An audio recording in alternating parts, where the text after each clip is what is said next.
The air in northern Florida hung thick with salt and silence, broken only by the rhythmic crash of waves against the barrier islands and the distant calls of herons stalking through the marshes. It was 1856, and the land between the St. Johns River and the Atlantic coast existed in a peculiar state of tension, a borderland where the rigid architecture of plantation slavery pressed against something older, something that refused to be fully contained. In the slave quarters of the Whitmore plantation, among the weathered cabins that leaned like tired sentinels against the wind, a child was born who would become a whisper, then a legend, then a ghost story told to keep overseers awake at night. If you're drawn to stories of resistance that emerged from the darkest chapters of American history, hit that like button and subscribe to the channel. Drop a comment telling us where in the world you're watching from. These stories belong to all of us, and your presence here matters. The midwife who delivered the child, a woman named Rue, whose hands carried the knowledge of 3 generations of healing,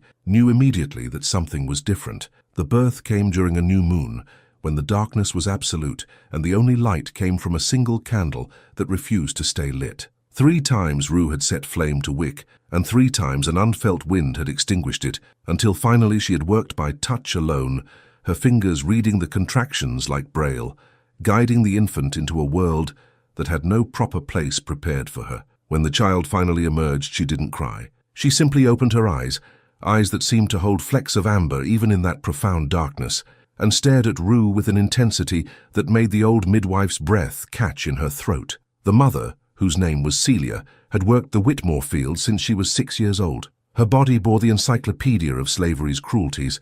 Scars from the overseer's whip crisscrossed her back like a brutal map. Her hands were calloused thick as leather from endless hours of labor under the merciless Florida sun, and her spirit had been worn down by a system designed to break human beings into tools. She had been bred, that was the word the Whitmores used, as if she were livestock to a man she barely knew, a field hand from a neighboring plantation who had been brought over for a single night and then returned, his purpose fulfilled in the plantation's grotesque arithmetic of human reproduction. The transaction had been noted in the plantation ledger with the same clinical precision used to record the mating of horses. Celia, age 22, bred to Caesar from Thornton property, expected yield, spring 1856. But when Celia held her daughter for the first time, something shifted in the architecture of her resignation. The child's skin was darker than her own, a deep brown that seemed to absorb and hold light rather than reflect it. Her fingers, though tiny, gripped with surprising strength. And those eyes, Celia couldn't stop staring into those eyes, which seemed to contain a wildness that the plantation had not yet learned how to tame. In that moment, holding this strange and beautiful creature, Celia felt something she had thought the plantation had beaten out of her years ago. Hope. Not the desperate, clawing hope of survival, but something more dangerous. The hope that this child might somehow escape the fate that had been predetermined for her before she'd even drawn breath. They named her Zora, after Celia's grandmother, who had been born in Africa and had carried to her grave stories of a land where black people owned themselves, where they built cities and forged iron, and answered to no master but their own conscience. That grandmother had practiced what the plantation owners called witchcraft, and what the enslaved community called hoodoo, a system of folk magic, protection, and spiritual warfare that had traveled across the Middle Passage in the minds and hearts of people who had been stripped of everything else. She had known how to read signs in nature, how to craft protections from roots and bones, how to call on ancestors and spirits to intervene in a world that seemed determined to crush her people beneath its heel. She had been sold away when Celia was young, vanished into the vast machinery of the domestic slave trade, dragged south to the sugar plantations of Louisiana, where the mortality rate was so high that most enslaved people didn't survive 5 years, but her legacy remained in whispered techniques for healing, for hiding, for small acts of rebellion that the masters never quite understood. Rue had known that grandmother. She had learned at her feet, absorbing knowledge that was older than the American institution of slavery itself, traditions that reached back through centuries of African spiritual practice. And now, looking at this strange child, who had come into the world under such peculiar circumstances, Rue recognized something she had seen only once before, in Celia's grandmother, in those final days before she was sold away. It was a kind of power, a connection to forces that existed beyond the material world of cotton fields and auction blocks and ledgers recording human beings as property. From her earliest days, Zora was different. while other children in the quarters learned quickly to make themselves small, to avoid the attention of white people. To move through the world with eyes downcast and voices muted, Zora seemed incapable of such diminishment. She walked with her head up, her small shoulders squared, as if she carried some invisible armor that protected her from the weight of subjugation that crushed everyone around her. She looked white people directly in the eye, a transgression that could, and often did, result in brutal punishment. At 2 years old, she wandered away from the quarters and was found in the main house sitting in the parlor, touching the piano keys with a curiosity that seemed to mystify even her mother. The sound that emerged was not the random noise of a child's exploration, but something that almost resembled melody, as if her fingers knew where to fall without being taught. The overseer, a man named Garrett, whose cruelty was legendary even among overseers, wanted to whip her then and there. He was a tall man with a face weathered by years of Florida sun and eyes that held no warmth, no mercy, no recognition of the humanity of the people he was paid to brutalize. "Got to break that spirit early," he'd said, reaching for his coiled leather whip, the one he kept oiled and ready, the one that had opened the skin of dozens of backs, the one he seemed to take pleasure in wielding. "Let this one think she's special, and she'll be trouble her whole life. Better to teach her now what she is." But something stopped him. Later, he would tell the other white men that he'd felt a sudden pain in his chest, sharp and constricting, like an iron band tightening around his ribs until he couldn't draw breath. His vision had blurred, his legs had gone weak, and for a moment he'd been certain he was dying. The sensation had been so intense that he'd dropped the whip and stumbled backward, gasping. And then, the moment he'd stepped away from the child, the moment he'd turned his back on those strange, amber-flecked eyes, the pain had vanished as suddenly as it had come, leaving only a dull ache and a profound unease. He never touched Zora after that, though he made Celia's life harder in retaliation, adding extra hours to her labor, reducing her rations, finding excuses to inflict punishment for imagined infractions. He couldn't articulate why he avoided the child, couldn't explain the superstitious dread that filled him whenever she was near, but he learned to give her wide berth. Celia knew they couldn't stay. The knowledge came to her gradually, building like storm clouds on the horizon. Then all at once, the certainty that this child would not survive the plantation's particular form of slow murder. Zora was 5 years old when Celia began to plan their escape in earnest, and by then the girl's strangeness had become the subject of constant whispered conversation in both the slave quarters and the main house. The enslaved community spoke of her with a mixture of reverence and fear, seeing in her something that might protect them or might bring down even harsher retribution. The white people spoke of her with unease, sensing something they couldn't name, something that unsettled the natural order they believed was their birthright. Strange things happened around Zora.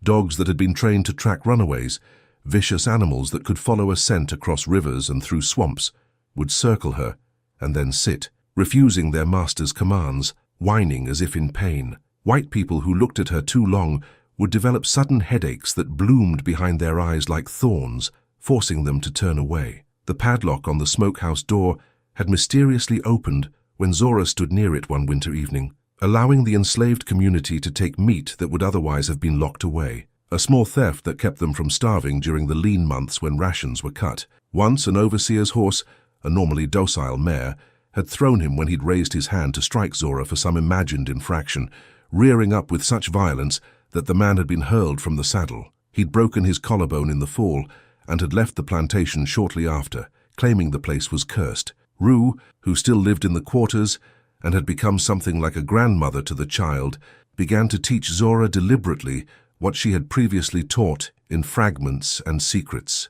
They would meet in the woods at dawn, before the bell rang to summon the enslaved to the fields, or in the deep of night when the moon was dark and the plantation slept. Rue showed her how to read the signs, the way moss grew on trees to indicate direction, the patterns of stars that could guide travelers north toward freedom, the herbs that could heal or harm depending on preparation and intent. She taught her the old words, the prayers that were not quite prayers, drawn from traditions that predated the Christian religion the masters tried to force upon them. She taught her the ways of asking the spirits for protection and guidance, of creating charms and mojos that could shield against evil or bring misfortune to enemies. And she taught her something more dangerous, something that could get them both killed if discovered. She taught her that she was not property, that the world the plantation owners had built was not natural or inevitable, but constructed by human hands and therefore able to be destroyed by human hands. She taught her that the chains were real but not eternal, that the system of slavery was vast but not invincible, that every empire built on blood and suffering eventually crumbled into dust. These lessons were radical in a world designed to convince enslaved people of their own powerlessness, and Rue delivered them with the gravity of someone passing on sacred knowledge. Zora absorbed everything with a hunger that sometimes frightened even Rue. The child seemed to understand instinctively what others had to be taught laboriously. She could identify plants by touch in complete darkness. She could sense when danger was approaching before it arrived. She dreamed of things that later came to pass: the overseer's broken bone, a fire in the cotton barn, a white man's sudden illness. The other children avoided her, unnerved by her intensity. By the way, she seemed to exist partially in some other world they couldn't perceive. The years passed with the grinding slowness that characterized life on the plantation. Each day was like the one before it.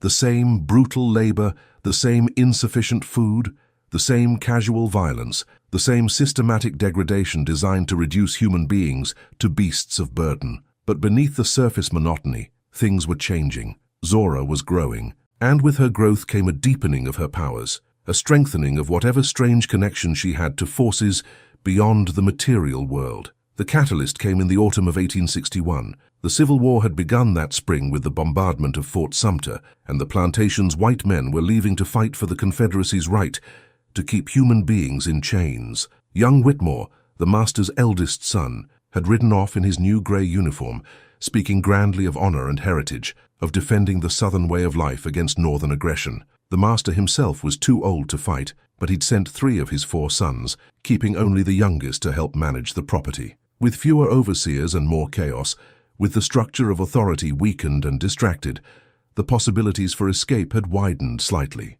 But the patrols had also intensified, and the punishment for attempted escape had become more savage as the plantation owners tried to maintain control over a system that was beginning to crack at its foundations. Just that summer, a man from a neighboring plantation had been caught trying to reach the Union lines that were advancing slowly through the region. They'd brought his body back and hung it at the crossroads as a warning, letting it swing there for 3 days until the smell became unbearable, and even the white people couldn't stand to pass by. The enslaved community had been forced to watch, to witness what happened to those who dared to run, to absorb the lesson that freedom was not worth the cost. But the lesson some of them learned was different from the one intended. Some of them looked at that body and felt not fear, but rage, not submission, but determination. Celia knew they had to go before Zora got older, before the plantation could begin to use her body in the ways it used all black women's bodies. The girl was 10 years old now, no longer a child, but not yet fully a woman, existing in that dangerous threshold where the plantation's predatory attention would soon focus on her with full force. Already Garrett had started looking at her in a way that made Celia's stomach turn, a calculating appraisal that she recognized because she had seen it before, had experienced what came after. She had seen this story before, had lived parts of it herself in ways she could never speak about, and she would die before she let it happen to her daughter. On a moonless night in October, when the darkness was absolute and the autumn air carried the first hints of coming winter, Celia and Zora disappeared from the quarters. They had been planning for months, but the final decision came suddenly, triggered by something Zora had seen in a dream. She had woken 3 nights in a row with the same vision: men with dogs, chains, blood on the ground, and Garrett's face twisted in triumph. On the 3rd night, she had gone to her mother and said simply, "We have to leave now. If we wait, we won't be able to go." Celia had learned to trust her daughter's instincts, these premonitions that seemed to arrive like messages from some unseen realm, and so she had nodded, her heart hammering with fear and desperate hope. They took almost nothing: a small sack of cornmeal that Celia had hoarded over weeks, hiding pinches of it each day in a rag she kept tied around her waist, a knife she had stolen from the kitchen and sharpened against a stone until its edge could split a hair, and a small cloth bag that Rue had pressed into Zora's hands just before they left. The old woman had gripped the child's shoulders with surprising strength, her eyes bright with tears and something fiercer, a kind of ferocious pride. "You got your grandmother's gift," she had whispered. "Don't let them make you forget what you are. Don't let them convince you that their world is the only world there is." Inside that bag were roots pulled under specific moon phases, herbs dried and blessed with words in a language older than English, a few small bones from animals that had died natural deaths, a piece of High John the Conqueror root that Rue had guarded for decades, and a piece of paper covered in symbols that meant nothing to Celia but that Zora seemed to understand instinctively. When the girl had looked at those marks, crosses and circles and lines that intersected in patterns, her fingers had traced them as if reading, and she had nodded slowly, as if receiving instructions from the paper itself. They slipped out of the quarters 2 hours after midnight, when even the most vigilant overseers had surrendered to sleep and the patrol riders had passed on their circuit. The night was warm for October, humid and heavy, and the darkness was so complete that Celia could barely see her own hand in front of her face. But Zora moved through it with confidence, leading her mother by the hand, navigating by senses that Celia didn't possess. They headed east initially, toward the river, moving in the opposite direction from where runaways typically fled. Most escapees headed north immediately, trying to put as much distance as possible between themselves and the plantation, following the North Star toward some vague promise of freedom in Union Territory or Canada. But Zora had insisted they go east first, into the swamps and coastal marshlands that most people avoided. "The water will hide us," she had said. And though Celia didn't understand how a 10-year-old child could speak with such certainty about matters of escape and evasion, she followed. They waded into the St. John's River as the first grey light of dawn began to thin the darkness, the water cool and murky, reaching up to Celia's waist and Zora's chest. The current was gentle here, and they moved with it, letting the river carry them downstream while using their hands to push away from the banks, their feet only occasionally touching the soft mud of the river bottom. They had been gone less than 6 hours when the alarm was raised. Old Isaiah, who rang the bell that summoned the enslaved to their labor,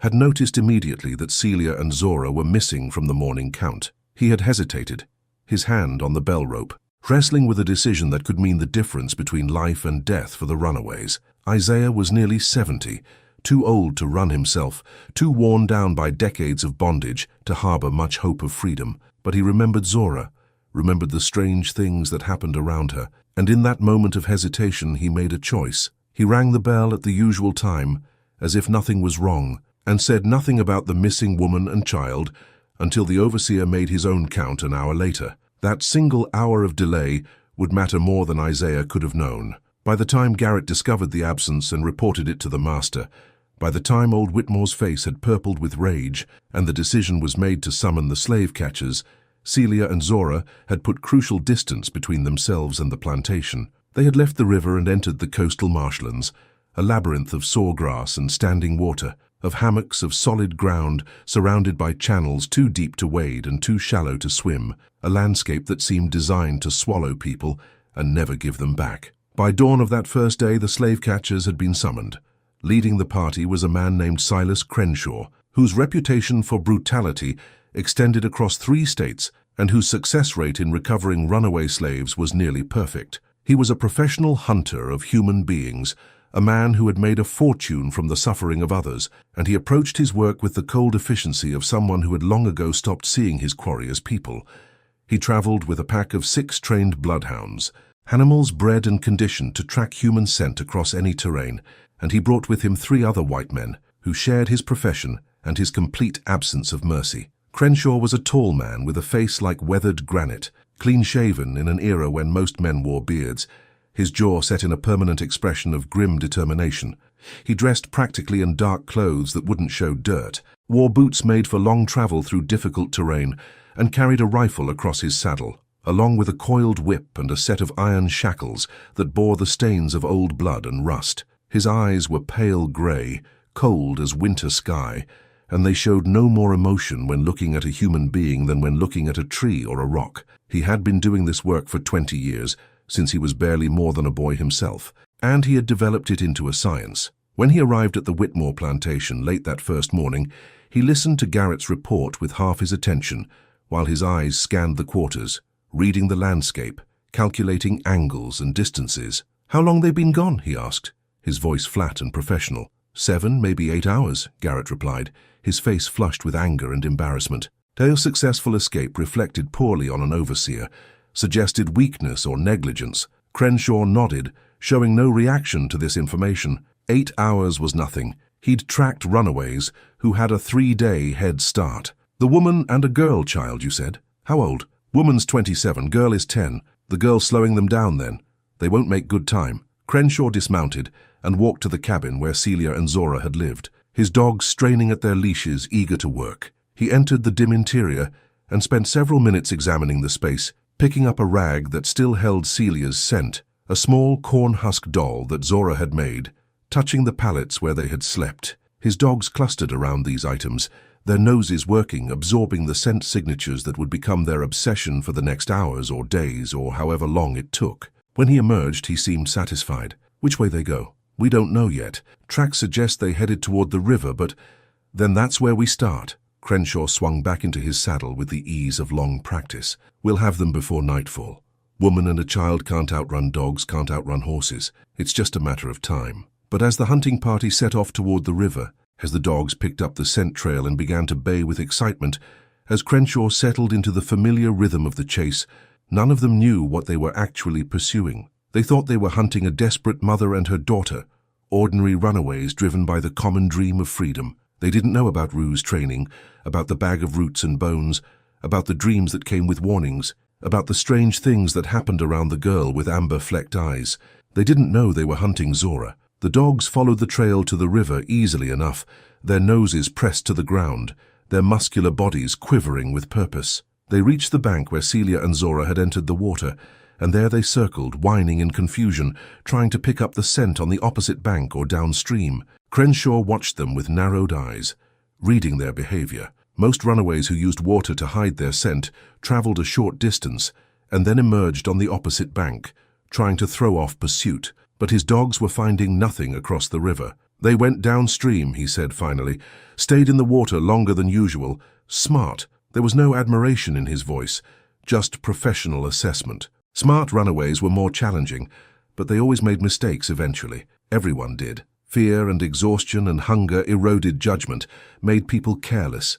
It was inevitable. They followed the river downstream for 2 miles before the dogs picked up the scent again, at a point where the bank was trampled with footprints, bare feet, woman-sized and child-sized, clear as day in the mud. The dogs went wild, baying and straining at their leashes, and Crenshaw gave them their head, letting them run while the mounted men followed. The trail led away from the river now, into the coastal marshlands, and here the pursuit became more difficult. The ground was uncertain, shifting between solid hammocks and treacherous mud that could swallow a horse up to its chest. The sawgrass grew taller than a man in places, dense enough to hide an army. The channels of open water wound through the landscape in patterns that seemed to have no logic, dead-ending or branching in ways that defied navigation. Crenshaw's confidence began to erode slightly as the afternoon wore on and the trail became more difficult to follow. The dogs kept losing the scent, finding it again, losing it, as if the runaways were moving through the water as much as over land. By evening, when the sun was sinking toward the horizon and painting the marsh grass golden red, they still hadn't found them. Crenshaw called a halt, his jaw tight with frustration. "We'll camp here," he said. "Resume at first light. They can't have gone far. Woman and child in this terrain, no supplies, they'll be desperate by morning." But as darkness fell and the slave catchers made their camp on a hammock of solid ground, as they tied the dogs and built a fire and ate their rations, strange things began to happen. One of the men, a heavy-set brute named Boggs, saw something moving in the marsh grass, a shape that seemed human but moved wrong, too fluid, too fast. He called out a challenge, his rifle raised, but when he fired the shape was gone, and in the morning they found the bullet embedded in a cypress trunk, 100 yards from where he'd sworn he'd seen movement. The dogs became agitated as full darkness arrived, whining and pulling at their ropes, their ears flat against their skulls. One of them, the lead hound that had never shown fear in 10 years of hunting, began to howl in a way that made the men uncomfortable, not the baying of a dog on a scent, but something higher pitched, almost like a scream. Crenshaw kicked the animal into silence, but it continued to tremble, its eyes rolling white with terror. And then there was the fire. Twice during the night it went out, despite there being no wind, despite the wood being dry and well placed. Each time they relit it, and each time it burned normally for a while before suddenly dying, as if smothered by invisible hands. The third time this happened, one of the men, a superstitious Irishman named Doyle, muttered something about haints and witchcraft, and though the others mocked him, Crenshaw noticed that no one was sleeping soundly. He lay awake himself, staring up at the stars visible through breaks in the clouds, thinking about the girl. 10 years old, Garrett had said. But something about this chase felt different. The trail was too clever, the tactics too sophisticated for a panicked mother fleeing with a child. It was as if they were being led, drawn deeper into terrain that favored the hunted over the hunters, as if someone knew exactly what they were doing. Miles away, hidden in a dense thicket on a hammock surrounded by water, Celia and Zora huddled together. They had no fire, no shelter beyond the interwoven branches above them, no food except the cornmeal mixed with marsh water into a thin paste. Celia was exhausted, her feet bleeding from cuts sustained while moving through the sawgrass, her muscles screaming from hours of wading through chest-deep water while helping Zora stay afloat. But Zora seemed almost energized. Her eyes glowed in the darkness, or perhaps it was just a trick of the starlight, and she was whispering words that Celia didn't understand, her hands moving in patterns over the small objects she'd arranged in a circle around them, the contents of Rue's bag, laid out with ceremonial precision, bones and roots and herbs, and in the center, something that Zora had added herself, a lock of her own hair, twisted with marsh grass into a small figure. "What are you doing, baby?" Celia whispered, though part of her didn't want to know, didn't want to confront the strangeness of her own daughter. Zora didn't look up from her work. "Making them see things that aren't there," she said simply, "making them feel things, making them afraid." Her voice was calm, matter-of-fact, as if she were describing the most ordinary task in the world. "They're hunting us with dogs and guns, so I'm hunting them with shadows and dreams." The second day of the hunt began badly for Crenshaw and his men. When dawn broke pale and cold over the marshlands, they discovered that 2 of the dogs were gone. The ropes that had secured them lay on the ground, not broken or chewed through, but untied, the knots carefully loosened as if by human hands. The remaining 4 dogs refused to track, cowering and whimpering despite their master's curses and kicks. The lead hound that had howled in the night was found dead, its body stiff and cold, though there were no marks on it, no signs of violence or disease. It simply looked as if the animal had been frightened to death. Doyle, the Irishman, wanted to turn back. "This ain't natural," he said, his voice tight with fear barely concealed as bravado. "Something's wrong here. It's like the swamp itself don't want us finding them." The other men laughed at him, but the laughter sounded forced, hollow in the morning mist that rose from the water in ghostly columns. Crenshaw's face was grim as he examined the dead dog, running his hands over its body, finding nothing that explained its death. 20 years of hunting runaways, and he'd never lost a dog like this. Never had animals refuse to track. Never had that crawling sensation at the back of his neck, the primitive instinct that warned of danger he couldn't see or name. But he was not a man who allowed superstition or unease to interfere with business. And this was business. The Whitmores were paying him $50 for the woman's return and $25 for the girl. Good money, worth a few days of discomfort in difficult terrain. "We keep going," he said flatly. "Dogs or no dogs, we can track them ourselves. They're leaving signs.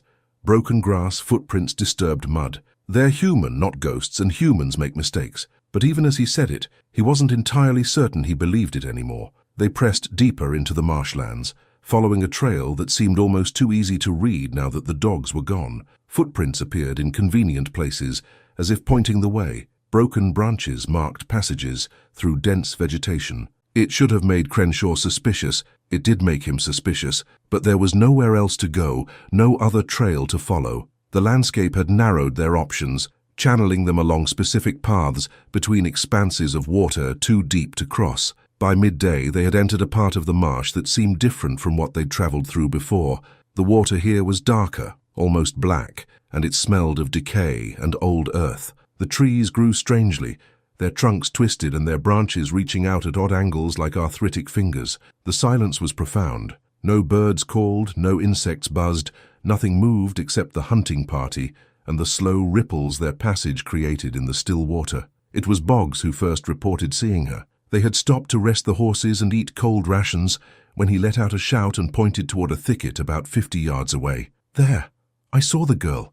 She was standing right there watching us." Everyone turned to look, rifles raised, but there was nothing visible in the thicket. Crenshaw spurred his horse forward, crashing through the shallow water toward where Boggs had pointed. When he reached the spot, he found nothing. No footprints, no signs of passage, no broken vegetation, just dense growth and dark water and that oppressive silence. "You're seeing things," one of the other men said, but his voice lacked conviction. "I saw her," Boggs insisted, his face flushed, clear as day. A girl, dark-skinned, wearing a ragged dress. She was just standing there, staring at us. And her eyes— He stopped, seeming to struggle with how to describe what he'd seen. Her eyes glowed, like an animal's eyes in lamplight, but gold instead of green. If you're captivated by this tale of resistance born from desperation and something older than slavery itself, make sure you're subscribed to this channel. Hit that notification bell so you don't miss what happens next, and drop a comment about what you think Zora's powers really are.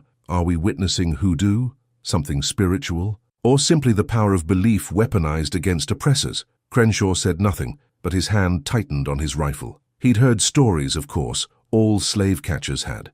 Stories of runaways who could curse their pursuers, who knew root work and conjure, who could call on spirits to confuse and misdirect. He'd always dismissed such tales as superstition, the desperate fantasies of ignorant people looking for explanations when runaways got lucky or hunters made mistakes. But something about this chase was different. The dead dog, the untied ropes, the way the trail seemed to lead them in circles, and now Boggs seeing things. They continued, but the mood had shifted. The men rode closer together now, their eyes scanning not just the ground for tracks, but the shadows between trees, the dark places in the thickets, anywhere something might be hiding and watching. The remaining dogs stayed close to the horses, no longer ranging out ahead as hunting dogs should, their tails tucked and their bodies tense with anxiety. As the afternoon wore on toward evening, more incidents occurred. One of the horses threw a shoe, though it had been freshly shod just days before, and the terrain wasn't particularly rocky.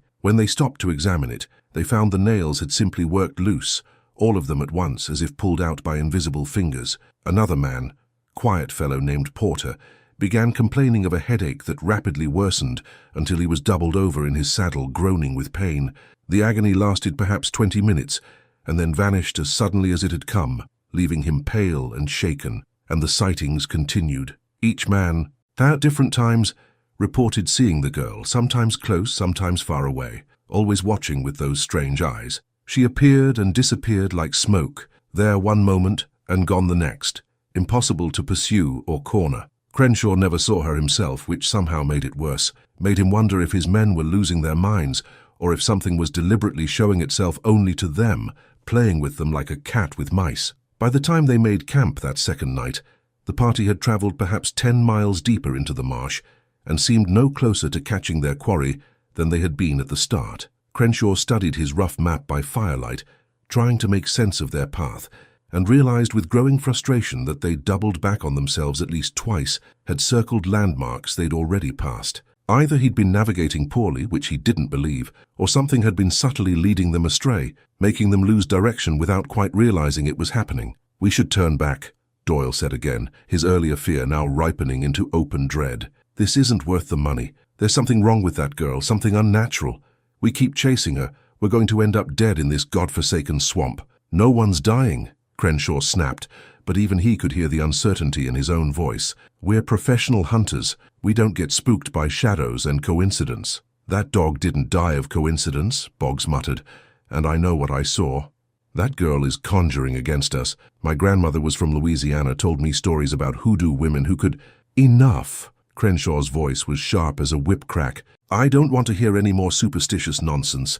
We're dealing with a runaway slave and her child, nothing more. Whatever's happening can be explained by exhaustion, bad water, and the heat playing tricks on your minds." But that night, as he lay awake, listening to the sounds of the marsh, the distant splash of something large moving through water, the calls of night birds that sounded almost human, the rustling of unseen creatures in the darkness beyond their fire, Crenshaw found himself thinking about all the stories he'd dismissed over the years, about slaves who claimed to have protections against their masters, about root workers who could curse white men and make them sicken, about the African practices that had survived the Middle Passage and lived on in secret, passed down through generations. Waiting for moments like this to manifest their power, he thought about the girl's grandmother, the one Garrett had mentioned in passing, sold away years ago, but known to practice what they called witchcraft. He thought about how the enslaved people had their own invisible infrastructure, their own systems of knowledge and resistance that existed beneath and despite the machinery of slavery. He thought about how arrogant he'd been to assume that guns and dogs and white skin gave him automatic dominance over people who had been developing survival strategies for generations. And for the first time in 20 years of hunting human beings, Silas Crenshaw felt something approaching fear. Miles away, in a different part of the marsh, Celia and Zora had reached what might generously be called shelter, a small island of solid ground, perhaps 50 feet across, with a natural hollow beneath a massive live oak, whose branches drooped so low they nearly touched the water. They had found wild persimmons and eaten them despite their astringent taste, had drunk their fill from a freshwater spring that bubbled up clear and cold from the ground, had even managed a few hours of sleep, curled together beneath the oak's protective canopy. Zora's ceremony from the previous night had left her exhausted, but there was a fierce satisfaction in her young face as she told her mother about the visions she'd sent the slave catchers. "I made them see me," she explained, her voice quiet but intense. "Not really me, but an image of me. I put it in their minds, made them look where I wanted them to look, while we went somewhere else, and I made them feel afraid. I reached into their hearts and squeezed." Celia listened with a mixture of pride and terror. This was her daughter, her baby, but also something else, something that had been born into her but perhaps came from somewhere beyond her, channeled through her bloodline from ancestors who had practiced these arts in Africa, before the chains, before the ships, before America had stolen her people and tried to remake them as property. "Are we safe?" she asked, because that was all that mattered now. "Can we keep running?" "For a while," Zora said, "but they won't give up. The tall one, the leader, he's strong, harder to reach than the others, and they have more men back at the plantation, more dogs. Even if we lose these hunters, they'll send others." She was quiet for a moment, her strange eyes reflecting the moonlight filtering through the oak leaves. "We need to get to the Union lines, the soldiers wearing blue. I've seen them in dreams. They're coming closer, fighting the Confederate army. If we can reach them, we'll be free, really free, under their protection." "How far?" Celia asked, though she suspected she didn't want to know the answer. 2 weeks, maybe 3, north and west from here, across territory controlled by Confederate patrols and slave catchers, through settlements where they'll be watching for runaways. Zora trailed off, and for a moment she looked like what she was, a 10-year-old child, small and vulnerable and far from home. "It's a long way, Mama, and I'm tired. Using the power, it takes something from me, makes me weak after." Celia pulled her daughter close, feeling the girl's heart beating against her own chest, this miraculous and terrifying child she'd brought into the world. "Then we'll rest when we can and be strong when we must," she said softly. "We've come this far. We'll go farther. We'll reach those Union soldiers and we'll be free, baby. I promise you that.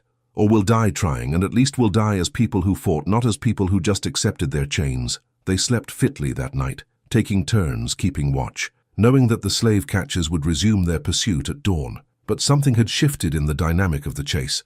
What had begun as a simple hunt, armed white men on horses pursuing a desperate mother and child, had become something else entirely. The hunters were becoming the hunted, their confidence eroding with each strange occurrence, each inexplicable event. And the prey they'd thought so helpless was revealing itself to be far more dangerous than they'd imagined. In the morning, Zora performed another ceremony before they left the oak island. She arranged her objects in their circle again, bones and roots and herbs, and spoke words in a language that had no name anymore, that existed only in the genetic memory of people whose ancestors had been stolen from Africa 2 centuries before. She took a strand of Spanish moss from the oak and twisted it with her own hair, creating another small figure that she placed at the center of her circle. Then she closed her eyes and went very still, so still that Celia couldn't tell if she was breathing. When she finally moved again, opening her eyes and beginning to pack away her objects, she looked drained, her face gray with exhaustion, but her voice was steady when she spoke. "I've sent them something new," she said. "Not just visions this time, something deeper, doubt, fear, the feeling that they're not hunters but prey, that something in this marsh is watching them and waiting. It won't stop them. The leader is too stubborn for that, but it will slow them down, make them cautious, give us time." "Is it wrong?" Celia asked suddenly. "What you're doing to them? I know they're hunting us. I know they'd chain us and drag us back or kill us if we fought, but—" She struggled to articulate the question. "Is it wrong to use power this way?" Zora looked at her mother with eyes that seemed far older than her years. "They made me property," she said quietly. "They said I was a thing to be bought and sold, that my body and my labor belonged to them, that I had no rights they were bound to respect. They did this not because of anything I'd done, but because of the color of my skin. They built a whole world on the idea that people like us aren't fully human. She paused, her jaw set with determination. So no, Mama. It's not wrong to use every tool I have to fight them. It's not wrong to make them afraid the way they've made us afraid every day of our lives. It's not wrong to turn their own weapons against them. They use violence and fear, so I use fear right back. The third day of the hunt marked the beginning of Crenshaw's unraveling. He woke before dawn to find Porter gone. The man's bedroll was empty, his horse still tethered with the others, his rifle leaning against a tree where he'd left it the night before. They searched the immediate area, calling his name into the grey pre-dawn mist, but found nothing. No signs of struggle, no footprints leading away, no blood or disturbed ground. Porter had simply vanished, as if he'd never existed at all. Doyle refused to go any further. "I'm done," he said, his hands shaking as he saddled his horse. "You can keep the money, I don't care. I'm not dying in this cursed place for some runaway slaves." He rode off before Crenshaw could argue, heading back the way they'd come, or at least the direction he believed was back, leaving only Crenshaw and Boggs to continue the pursuit. Boggs looked like a man balanced on the edge of breaking. His eyes were sunken from lack of sleep. His hands trembled when he tried to light his pipe, and he jumped at every sound. "We should listen to Doyle," he said quietly. "Whatever that girl is, whatever power she's got, it's beyond us. This isn't like hunting regular runaways. This is something else." But Crenshaw's pride wouldn't allow retreat. He had never failed to return a runaway, never lost a chase, and he wasn't about to let his reputation be destroyed by a woman and a child, no matter what tricks they were using. "One more day," he said, his jaw set in stubborn determination. "We give it one more day. If we don't find them by nightfall, we'll head back." The trail they followed that morning seemed clearer than before, almost as if it were deliberately laid out for them. Footprints pressed deep into mud, broken branches pointing like arrows, even what looked like a scrap of cloth caught on a thorn bush, all of it leading them deeper into a part of the marsh where the water ran slower and darker, where the trees grew so close together their canopies blocked out most of the sunlight, creating a perpetual twilight even at noon. Crenshaw knew, on some level, that they were being led, but the alternative was to admit defeat, to turn back empty-handed, to face the questions and ridicule that would follow. So he pressed on, following a trail that was almost certainly a trap because his pride demanded it. They found the first charm around midday. It was hanging from a low branch directly in their path. Impossible to miss, a small construction of bones and feathers and Spanish moss, tied together with what looked like human hair, and twisted into a shape that might have been a bird or a star, or something else entirely. Boggs refused to touch it, refused even to ride near it, forcing Crenshaw to dismount and cut it down himself. The moment his knife severed the cord holding it to the branch, Crenshaw felt something shift in the air around him. The temperature dropped suddenly, cold enough that he could see his breath misting despite the humid warmth of the day. His horse whinnied and pulled at its reins, eyes rolling white with fear. And from somewhere in the dense vegetation surrounding them came a sound that was almost like laughter, high and clear and distinctly human, though there was no one visible in any direction. "She's playing with us," Boggs whispered, his face pale. "Like a cat plays with a mouse before it kills. She could probably kill us anytime she wants, but she's enjoying watching us suffer first." Crenshaw wanted to argue, to insist this was all superstitious nonsense, but the words wouldn't come, because part of him, the part that had survived 2 decades in a dangerous profession by learning to trust his instincts, knew that Boggs was right. They weren't the hunters anymore. They were being hunted, toyed with, led deeper into territory where they had no advantage, and their quarry held all the power. They found 3 more charms over the next 2 hours, each one more elaborate than the last. One was a circle of stones arranged on a small island, with a crude doll made of corn husks placed in the center, its head twisted backward in a way that made Boggs physically sick to look at. Another was carved into the bark of a massive cypress tree, symbols that meant nothing to Crenshaw, but that seemed to pulse with significance, demanding interpretation. The third was the worst, a perfect circle of dead fish floating in otherwise clear water, arranged with such precision that it couldn't possibly be natural, their eyes all oriented toward the center, where a single black feather floated on the surface. "She's marking territory," Crenshaw said, trying to keep his voice steady. "Showing us she knows we're coming, trying to scare us off." "It's working," Boggs replied flatly. By late afternoon, they had reached what appeared to be the heart of the marsh, a place where the water spread out into a wide, still pool surrounded by ancient trees, whose roots created a tangled maze both above and below the waterline. The air here was different, heavier, charged with something that made the hair on the back of Crenshaw's neck stand up. And there, on a hammock of solid ground in the middle of the pool, they saw her. Zora stood perfectly still, her ragged dress hanging loose on her small frame, her bare feet planted on the earth as if she'd grown there. She was looking directly at them with those eyes, and Crenshaw could see now what Boggs had meant about them glowing. They caught the fading light and reflected it back with an amber luminescence that was distinctly inhuman. She wasn't running, wasn't hiding. She was waiting for them, and the smile on her young face was not the expression of a frightened child, but of something ancient and powerful and utterly without fear. "There," Crenshaw breathed, raising his rifle. "I've got her." But even as his finger tightened on the trigger, even as he sighted down the barrel at the small figure standing 50 yards away across dark water, he hesitated, because shooting a child, even a slave child, even a runaway, was different from the abstract business of hunting. It was one thing to track people down and return them in chains. It was another to put a bullet in a 10-year-old girl's body and watch her fall. In that moment of hesitation, Zora moved, not running away, but raising her hands above her head in a gesture that looked like benediction or curse or both. Her lips moved, speaking words that carried across the water despite the distance, words in that nameless language that predated English in this land. And the world around Crenshaw began to change. The water of the pool started to move, rippling and churning though there was no wind. The trees seemed to lean inward, their branches reaching down like grasping hands. The light, already dim beneath the forest canopy, dimmed further, as if the sun itself was being eclipsed. And from the water, from the trees, from the earth itself, shapes began to emerge. They might have been shadows, or they might have been more solid than that. It was impossible to tell. Human-shaped but wrong. Too tall or too thin, or moving in ways that bodies shouldn't move. Dozens of them, rising from the dark water, stepping out from behind tree trunks, materializing from the air itself. Some wore chains that rattled as they moved. Some bore the marks of violence on their spectral forms.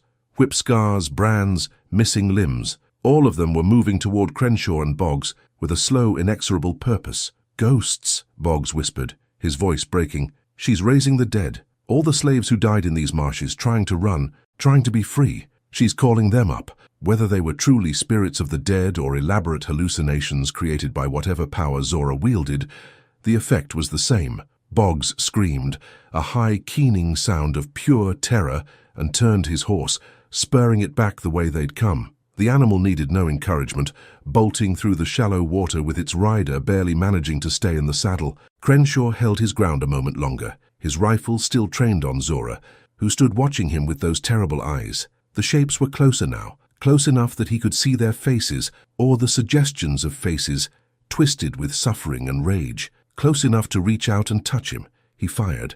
The rifle's report was deafening in the enclosed space, echoing off the water and the trees.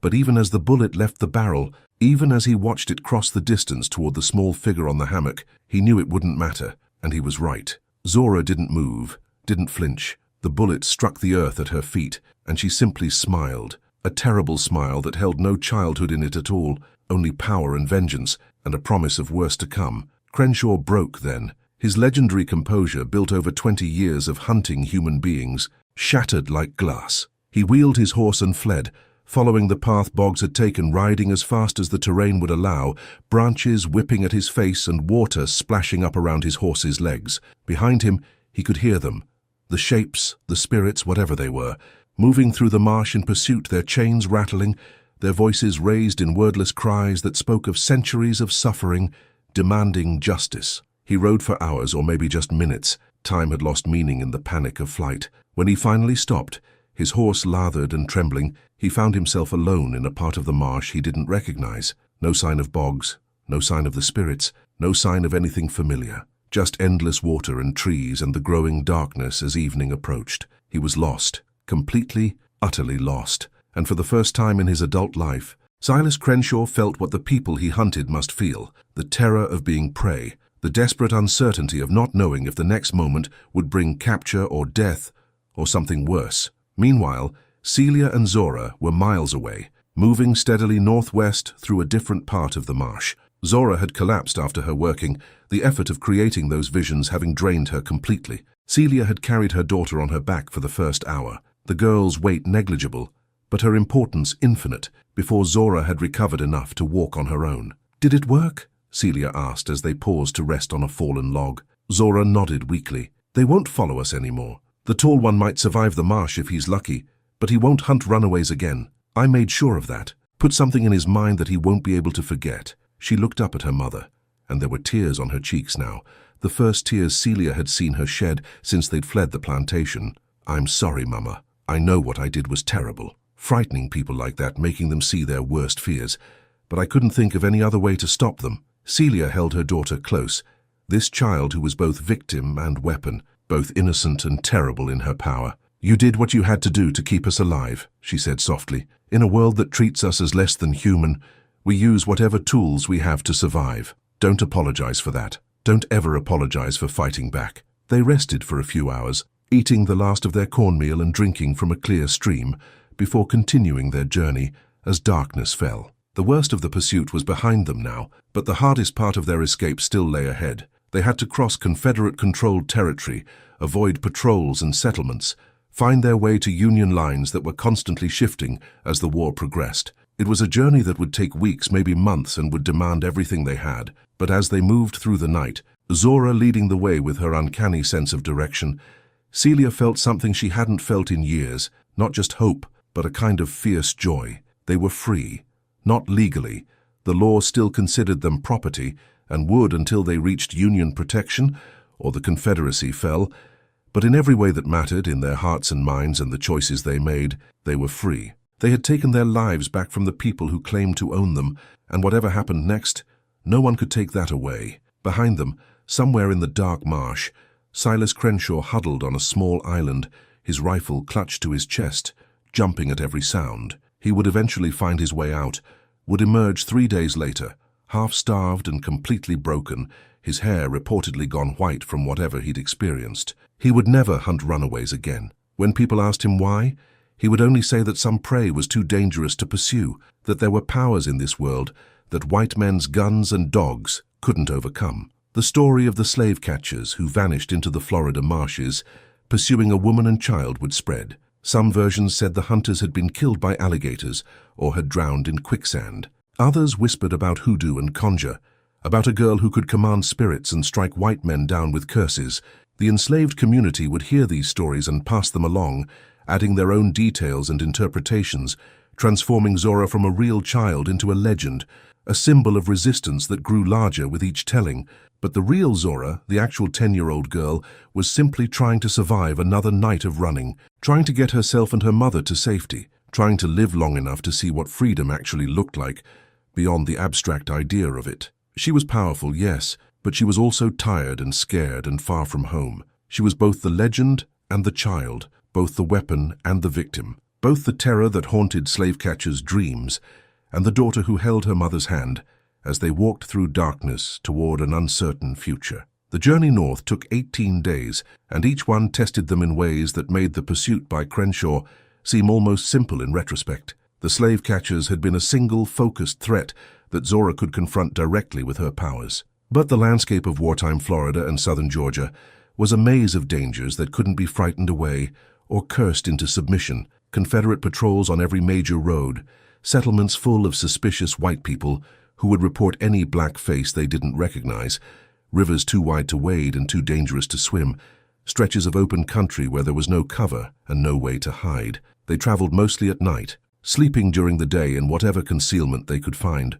Abandoned cabins, dense thickets, once in a cave where the darkness was so complete that Celia couldn't see her own hand in front of her face. They ate what they could forage, berries, roots, once a rabbit that Zora had somehow called close enough for Celia to catch with her bare hands. The girl's powers manifested in strange and unpredictable ways during this period, as if the constant danger was forcing them to evolve. She could sense when patrols were near, could guide them away from danger before it became visible, could sometimes, though not always, convince animals to approach or flee as needed. But the power came at a cost. Each use left Zora weaker, more drained, her young body struggling to channel forces it wasn't quite ready to handle. There were mornings when she couldn't wake up, when Celia had to shake her for long minutes before her eyes would open. There were times when her nose would bleed spontaneously, when her hands would tremble so badly she couldn't hold anything. The bag of roots and bones and herbs that Rue had given her was running low,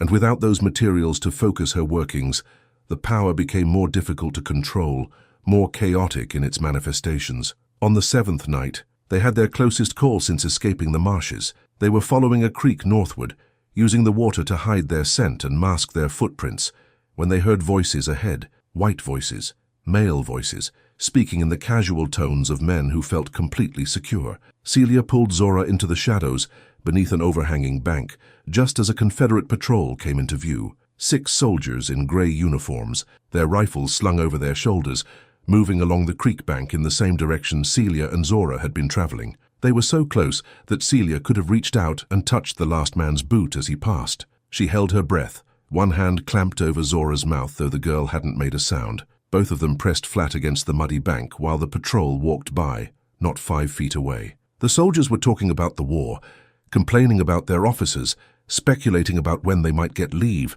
debating whether the Yankees would push this far south. One of them stopped directly above where Celia and Zora were hiding. Celia's heart hammered so hard she was certain it could be heard. The soldier was looking right at them, except he wasn't seeing them. His eyes passed over the shadows beneath the bank without recognition, as if there was nothing there to see. After a moment, he spat into the creek and moved on, following his companions upstream. When they were finally gone, when the sound of their voices had faded completely, Celia let out the breath she'd been holding and looked at her daughter. Zora's eyes were closed, her face tight with concentration, sweat beading on her forehead despite the cool night air. "Did you," Celia began. "Made us shadows," Zora whispered, her voice barely audible. Made their eyes slide past without seeing. "But Mama, I can't do it again tonight. I'm too tired. We have to find somewhere safe to rest." They found an abandoned smokehouse a mile from the creek, its door hanging open and its interior reeking of old meat and smoke. It wasn't comfortable, but it was shelter, and more importantly, it was hidden. They slept there through the day, taking turns keeping watch, and when night fell again they continued their journey with renewed caution. The landscape was changing as they moved north. The marshes and coastal swamps gave way to pine forests and red clay hills. The air became slightly cooler, the vegetation less tropical. They were entering territory where the war was more actively being fought. They could hear artillery in the distance sometimes, see smoke from fires on the horizon, occasionally stumble across the aftermath of skirmishes, trampled ground, abandoned equipment, once a grave marker hastily carved with a name and date. On the 11th day, they encountered other runaways. It was pure chance. Both groups had chosen the same grove of trees to rest in during the daylight hours, and they'd discovered each other when a man's snoring had woken Celia from an uneasy sleep. There were 4 of them, 2 men, a woman, and a teenage boy, all from a plantation near Valdosta. They'd been running for 6 days and were heading for the same destination Celia and Zora sought, the Union lines that were rumored to be somewhere near the Florida-Georgia border. The woman, who gave her name as Sarah, looked at Zora with something approaching awe. "I heard stories about you," she said softly, "about a girl who could do things, who sent slave catchers running back to their masters with their tails between their legs. Thought it was just talk, you know, the kind of story people tell to keep their spirits up. But it's true, isn't it? You can really do what they say." Zora looked uncomfortable with the attention, with being recognized, with having her story transformed into legend before her eyes. "I can do some things," she said carefully, "but I'm just trying to survive, same as you." One of the men, an older fellow with gray in his hair and scars covering his arms, shook his head slowly. "Ain't nothing just about surviving when you're enslaved," he said. "Every day we live, every step we take toward freedom, that's a victory against people who want us dead or broken. And if you got special gifts that help you fight back, that's a blessing. Don't diminish it." They traveled together for the next 3 days, the larger group providing safety in numbers, while Zora's abilities helped them avoid patrols and navigate difficult terrain. It was good to be with others, to share the burden of watchfulness, to have adult men who could help carry Zora when she was too exhausted to walk. Sarah shared what food they had. Some dried pork stolen from their plantation, hard biscuits that were barely edible but filled the stomach. The teenage boy, who was named Marcus and rarely spoke, seemed particularly drawn to Zora, staying close to her as they traveled, as if proximity to her power might somehow protect him. On the 14th night they reached a river, not one they could wade across, but a wide, swift-flowing body of water that would require swimming. None of them knew exactly which river it was. Geography was uncertain. Maps were things white people had and slaves didn't, and the landscape of wartime was constantly shifting. But on the far bank, visible in the moonlight, they could see what looked like military fortifications, earthworks and wooden palisades that could belong to either Confederate or Union forces. "We have to know who holds that position before we try to cross," the older man said. "Cross to Confederate soldiers, they'll shoot us or send us back to our masters. Cross to Union soldiers, we might be free."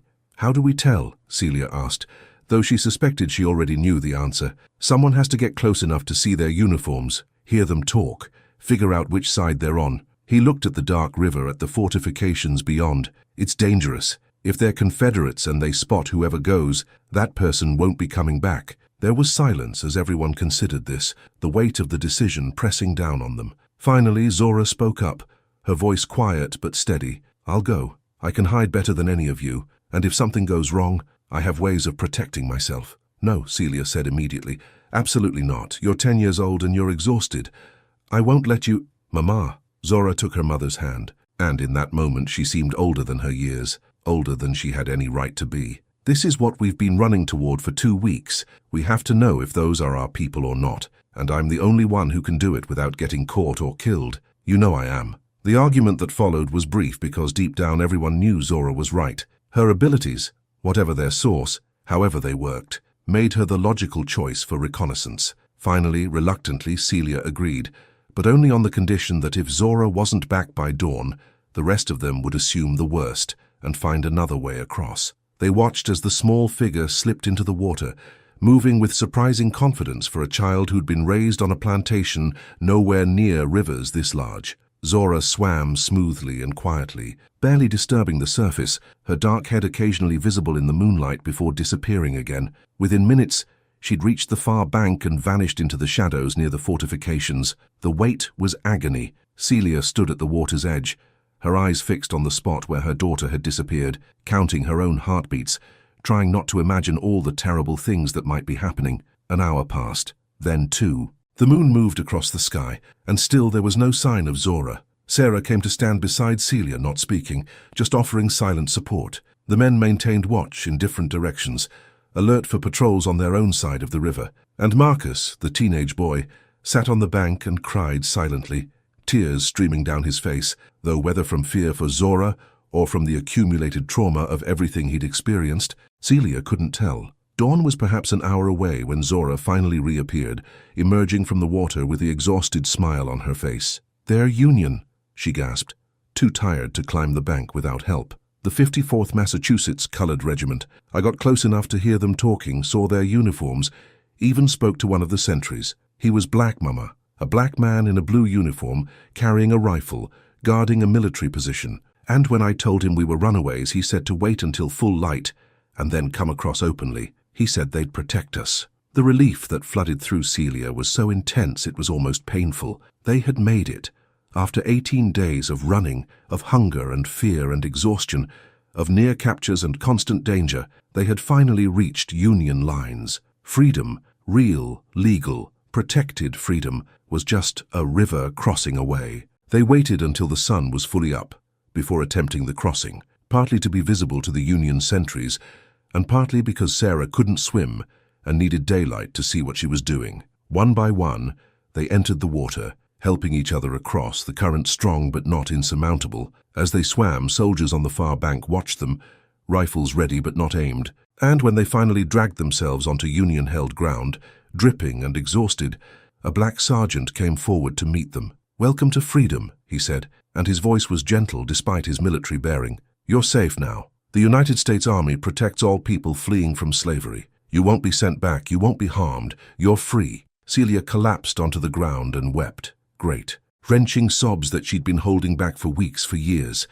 perhaps for her entire life. Around her the others were crying too, Sarah and Marcus and the 2 older men, all of them breaking down now that they could finally afford to feel the weight of everything they'd endured. Only Zora remained standing, looking at the soldiers with those strange, luminous eyes, taking in the sight of black men in uniform, armed and respected, and fighting for their own freedom and the freedom of others. The sergeant crouched down beside Celia, waiting patiently for her to compose herself. When she finally looked up at him, he smiled. "We've got food, clean water, medical attention if anyone needs it. There's a camp about a mile from here where contraband, that's what they call escaped slaves officially, are being processed. You'll be registered, given documentation, and then you can decide what you want to do. Some folks join work details supporting the army, some head north to refugee camps, some even enlist if they're able, but whatever you choose, you're under federal protection now. And the war? Celia asked, her voice hoarse. How much longer?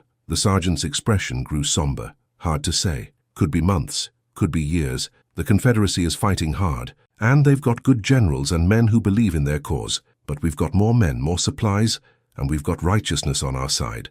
Eventually, we'll win, and when we do, there won't be any more slaves in this country, not one. Over the following hours, as they were processed and fed and given clean clothes, as their names were recorded in official federal documents, the first time any of them had been documented as people rather than property, the story of their escape began to emerge. The soldiers wanted to know how they'd evaded patrols, how they'd survived in hostile territory, how a woman and child had defeated experienced slave catchers. Word of Zora's abilities spread quickly through the camp, growing and transforming with each retelling, until by evening she had become something like a celebrity. Soldiers stopping by to see the girl who could work hoodoo, who could strike white men down with curses, who had called up spirits to protect her escape. Zora handled the attention with the same quiet dignity she'd shown throughout their journey. She answered questions when asked but didn't elaborate, didn't dramatize, didn't try to make herself seem more powerful than she was. And when a white officer asked her to demonstrate her abilities, she politely but firmly refused. "It's not a trick," she said softly. "It's not entertainment. It's something I do when I need to survive, when my life or my mama's life is in danger. I won't do it just to prove I can." The officer had been taken aback, not used to being refused by a black child, even a free one. But the black sergeant who'd first met them at the river had stepped in smoothly, explaining that the girl was exhausted and needed rest. The officer had accepted this and moved on, but the interaction had made something clear. Even in freedom, even under Union protection, the world was still complicated, still full of people who would see Zora as an oddity to be studied, rather than a person to be respected. That night, in a tent provided by the army, Celia and Zora lay side by side on clean blankets, the first real bedding they'd had in weeks. Outside they could hear the sounds of the camp, soldiers talking and laughing, the whinny of horses, the clatter of equipment being moved and organized, the sounds of a world at war, but also the sounds of a world where they were no longer property, where their lives belonged to themselves. "What happens now?" "Mama?" Zora asked, her voice sleepy. Celia thought about this question, about all the possibilities that had been closed to them just weeks ago and were now opening up.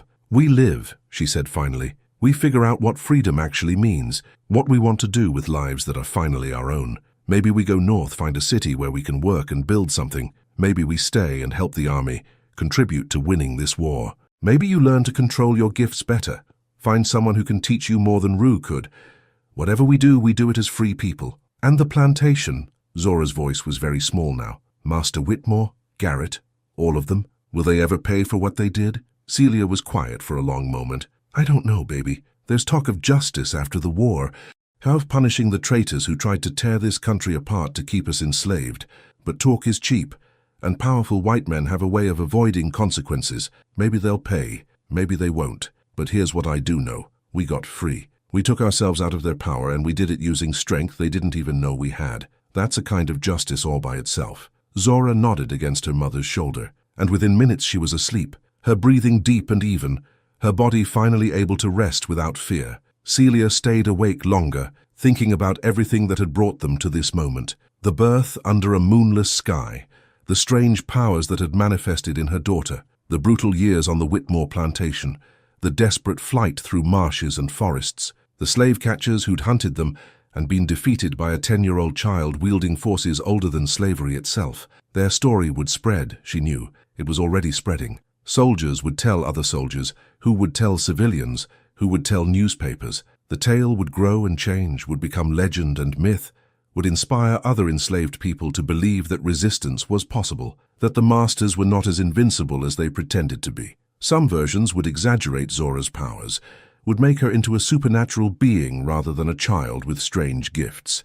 Other versions would diminish them, would explain away what happened through coincidence and luck. But the truth, the real truth that Celia would carry with her for the rest of her life, was simpler and more profound than any legend. Her daughter had been born different, had been given powers by heritage and ancestry, and forces beyond understanding. And when those powers had been needed, when their lives had depended on it, Zora had used them not for revenge or destruction, but for the most basic and fundamental purpose, to protect her mother and herself, to claim the freedom that should have been their birthright, to survive in a world designed to destroy them. In the morning, they would begin to learn what freedom meant in practice. They would discover its complications and disappointments, would learn that being legally free didn't automatically erase the trauma of slavery or eliminate the racism that had justified it. There would be hard days ahead, struggles and setbacks and moments when freedom felt like just another form of precarity. But tonight, in this tent on Union-protected ground, with her daughter sleeping peacefully beside her for the first time in weeks, Celia allowed herself to simply feel gratitude. They had survived. They had escaped. They had taken their lives back from people who claimed to own them. And if that wasn't everything, if freedom would prove more complicated than the simple binary of enslaved or free, it was still enough. It was more than enough. It was everything. Born of Hoodoo in Florida, the child who turned slave catchers to shadows became more than just a person who escaped slavery. She became a symbol, a story, a promise that resistance was possible even when the odds seemed insurmountable. Her tale would be told and retold through generations, would inspire and comfort and challenge. And though the details would change with each telling, though some would believe and others would dismiss, the core truth would remain.